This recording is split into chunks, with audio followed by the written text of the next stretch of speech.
Amerikas barskeste kyst I liten båt. Du kan følge turen på Facebook og YouTube. Vi blir veldig glad om du liker Facebook-sida og abonnerer på YouTube-kanalen vår.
Ja, nå står jeg en eller annen plass som heter Rangøy. Jeg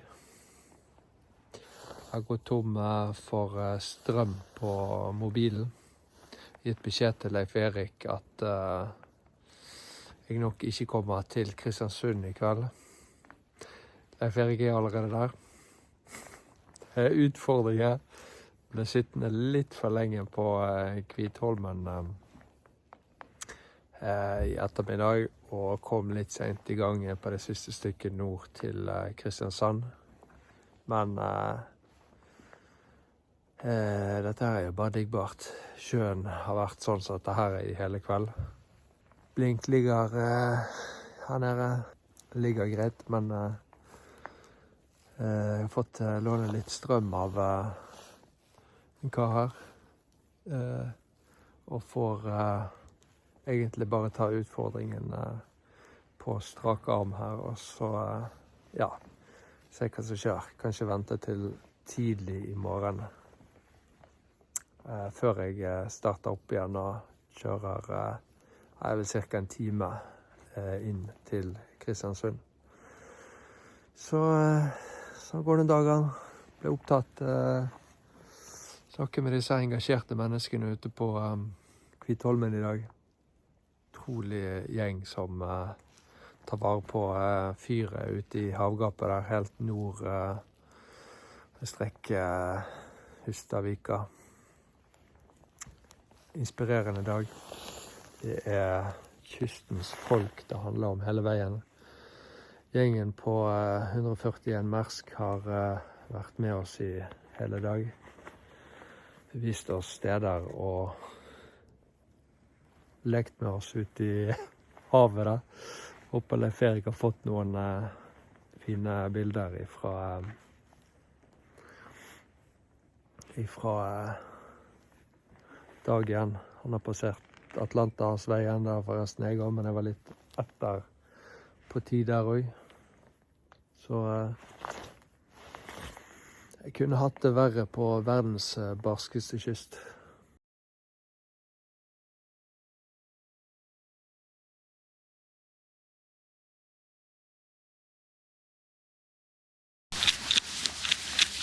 Ja, som dere ser så har vi truffet en veldig leken dame her i dag. Ann Irén Kielland Olsen. Du har jo fulgt med verdens barskeste kyst noen dager nå. Og når vi begynner å nærme oss Kristiansund, så tar du imot oss på kaien og har lyst til å vise oss litt av byen Kristiansund. Du har jo bodd her i byen i nå sammenlagt i flere perioder, men cirka 10 år i byen. Rundt regnet. Ja. Så nå jo Kristiansund omkranset av ulike land rundt sundet, som byen egentlig består i. Fjorden ligger jo veldig sentralt, for å si det sånn, og så den omkranset av ulike land hele veien. Så hvis du sier, hva som rett bak deg her nå? Rett bak meg så det Gomalandet. Gomalandet. Der du har klippfiskskjæringer, klippfiskmuseum og sånn. Ja. Her vi står på Kirkelandet. Innlandet rett her over. Og så har du Nordlandet, som på vei utover. Rett over fjorden der. Ja, og så har vi jo også Frei, som kommet inn etter sammenslåing.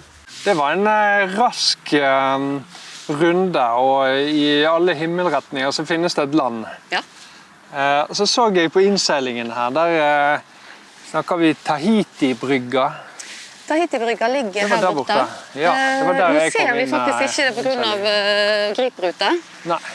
Nei, men vi jo villige til å flytte oss. Tahiti-brygga jo kjent på grunn av Tahiti-festival, med dødeladen og fantastisk god mat. Og liten oransje bygning med sundbåtkaier rett der borte. Ja, for det var her jeg kom inn i det sundet der. Ja, kom du med fra Averøy? Jeg kom sørifra, fra Averøy. Hurtigruta kommer der, den veien. Kom akkurat nesten samme vei som dere kom. Ja. Nei, men det handler jo veldig mye om båt og maritim næring, og byen jo bygd opp rundt fiske. Ja. Og det fortsatt mye aktivitet rundt fiskerinæringen og ellers. Men Kristiansund jo kjent for flere ting. Ja, det kjent for mye rart. Ja. Nei, det jo mye båt. Men det jo ikke, altså, det jo mindre og mindre fiskeri, altså fiskebåter. Men du har jo brønnbåter og fôrflåter som kommer inn til Kristiansund på grunn av å ha en trygg havn. Da. Ja. Vi jo ganske skjermet i forhold til havet her. Og så har vi innløp både da fra Averøya og fra Trondheimsleia på andre siden inn her. Så, og det jo altså, vi gode på ganske mye her oppe i Kristiansund. Ja, jeg har inntrykk av det, for dere høres jo av og til godt her fra Vestlandets ståsted. Med fotball? Nei. Ja, det noe... Ja, vi skal ikke bli for sporty her, men det jo en ganske stor by på Nordvestlandet her, i antall innbyggere. Hvor mange det som bor i Kristiansund? Nå vel, det er ikke så stort. Men det en, ja... Det spørs hva du sammenligner. Ja, det spørs hvor du... Altså, kommer du fra Alvar, men vi 23 000 kanskje? 24 000. Det utrolig... Ja, det en fin by. Ja, men det bra. Vi jo vestlendinger, både meg og deg, Ann Irene. Og vi har jo vokst opp i Alversund i lag og flyttet litt på oss i løpet av livet. Men det sånn at du kjenner av og til at du må ha kysten i nærheten av der du bor? For du jo glad i båtliv. Og... Ja, jeg har jo vokst opp på båt. Pappa har jo alltid hatt noen plastbåter liggende nede i sundet. Men etter vi flyttet opp hit, tilbake igjen hit i 2016, så bestemte vi oss for at vi skulle bo så nærme sjøen som mulig. Det var det vi savnet også, altså vær og vind og havet. Så vi har jo også kjøpt oss skøyter som vi driver og pusser opp. Ja, Magnus, hvor vi nå? Nå vi på Mellomverftet i Kristiansund. Så dette jo et museum, men som i delvis bruk også. Vi har 2 slipper som fungerende, og som vi har opp båter på. Det har stått båter her oppe hele vinteren. Ja. Så det du sier at disse slippene her, de faktisk i bruk den dag i dag? Ja, det står jo en båt på slipp her nå.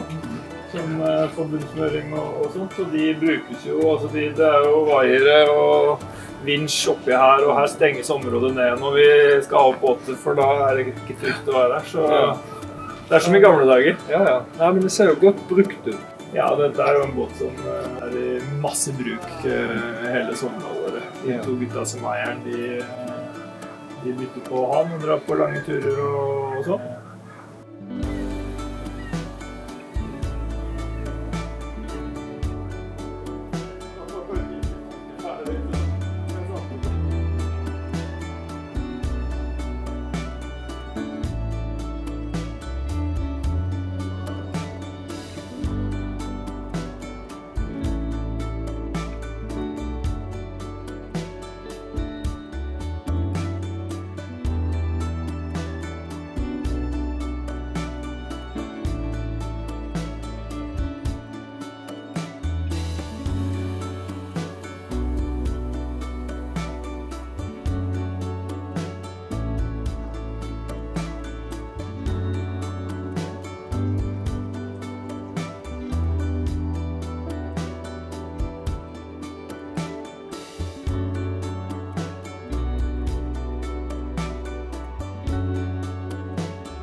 Magnus Kjelland Olsen, du jo en av de entusiastene som har holdt til her med ditt prosjekt i havna da, med en fiskeskøyte som du har kjøpt fra Lofoten. Ja.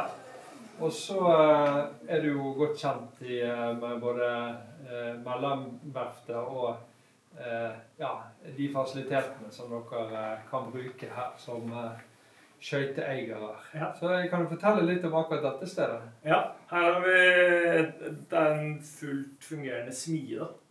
Som jeg kan ikke så mye om historien med årstall og alt sånt, men dette en smie som brukes både til å holde kurs, og som vi som medlemmer i Mellomverftet Fartøyvernforening også kan fyre opp og bruke hvis det noe vi faktisk trenger. Da. Så jeg har ikke fått meg smiekurs enda, så jeg kan ikke bruke den alene enda, men det jo liksom, her det masse historie. Det jo gamle gubber som går rundt her, og hvor kunnskapen ligger i huet på de gamle gutta. Og det jo det som gøy med å være her, da. At du trenger du hjelp til et eller annet, så har du kompetansen. Du har kompetansen både på trebåt, konstruksjon, trebygging. Så inni her sånn så har det vært 3 verft, tror jeg det har vært i bukta her i Vågen, i Kristiansund. Ja.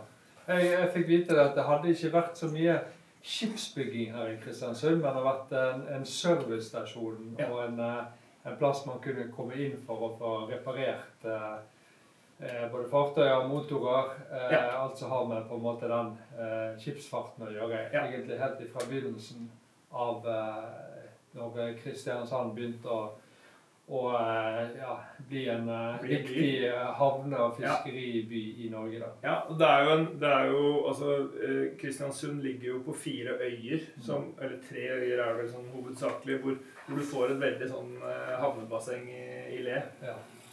Og som gjør at når du har sildeflåten var her, for eksempel, så er det et bilde fra 60-tallet, hvor hele ytre delen av havna her er altså bare tjokkfull av fiskebåter i alle størrelser som var her for å fiske silda.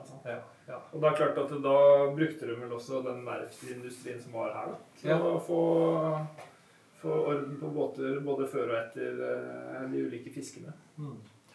Ja, for dette her håper jeg fiskeværet, så det kanskje var opprinnelig, ble jo til en by etter hvert. Det er jo blant annet silda som ga grunnlaget for... Sild og klippfisk. Klippfisk er jo svært her, sant? Og du har jo masse gode gamle sånne rike familier som har lange tradisjoner, helt tilbake til Tordenskjold, som har bygd store, flotte slott nesten rundt i havneområdet her, som er bygd for klippfiskpenger. For alle svabergene rundt var jo fulle av klippfisk og klippfiskskjold, og det var den industrien som startet.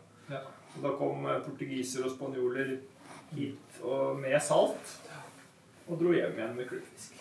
Ja, nå står vi jo midt inne i, her har det vært mye godt arbeid, og mye historie i veggene her og alt utstyret, og det er flere etasjer oppover her med utstyr og flere rom bortover. Ja, dette er jo et museum også. Så det er en fredet bygning, men den er jo i bruk på en måte også. Så det er liksom kombinasjonen av museum og at det faktisk brukes den dag i dag. Det synes jeg er ganske kult. Ja, og det er sånn, når vi kommer her, vi går ned bortover her og i dag, og så ser man at det er veldig mange i sving også, sant? Nå er vi på en søndag. Folk er her, koser seg, spiser vafler, og nydelig plass å være midt i hjertet egentlig av gamle Kristiansund. Så at vi bare får et innblikk her, det er jo utrolig kjekt for oss og de som følger med oss på hva vi gjør på hverandre kysten. Ja, men det er et kult sted å komme og få en liten titt, det her. Ja, det er det.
Barskeste kyst i liten båt er produsert av Digital Creations, og vi takker alle støttespillere til prosjektet. Du kan følge turen på Facebook og YouTube. Vi blir veldig glad om du liker Facebook-sida og abonnerer på YouTube-kanalen vår.